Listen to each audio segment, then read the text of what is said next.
Hi Alex. Look, we're in Perth now, so the time change is not as easy because it's about 1 o'clock in the morning with you and 10 in the morning with us. So I'm going to record this via Camtasia and share with you to give you some pointers on what to do. Any problems, you need to give me a call because we're actually out today until probably quite late, but I could probably do something for you tonight if you mailed me the skin. All right. Yeah. So let's have a go. So look, I'm in Chsmeleon. I'm on the viewpoint screen. You can pick the screen quite easily by this angle here. Okay. There's viewpoint. I've got a blank screen. I've just exported the background. If you've used the scripts, you're going to have 10 buttons already populated. Okay.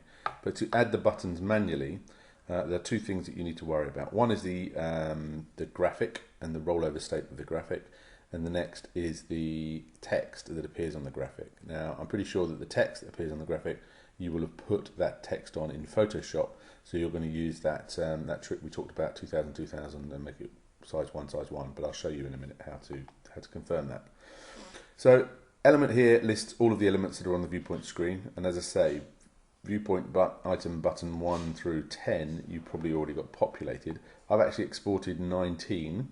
Okay, so I'm going to go and select 19 and let's work on 19. So at the moment you can see that 19 is already at 2000, which is obviously not correct. So I need to do a couple of things. Firstly, to select the graphics for each state, and I've exported those out into a folder. So let me show you there. I've got this one here, Demo Alex, and it's only got the 2 buttons in it, but it's got the normal state and the rollover state for that graphic. And that came from the PSD you sent me the other day. All right. So I want to create the normal state, or link the normal state to the normal button, and then I need to select the rollover state. Okay, now that's great. It's done that, but you can't actually see that anywhere on the screen because it's at 2000. And let me give you a bit of a trick first and a bit of a recommendation. So one of the things that I've done, and if we go back to this area and look for the background, which I think is probably at the top, yeah, the intro background. Okay. I've actually exported out of Photoshop a graphic that has the buttons on, and I just sort of knock them back to 50%. All right.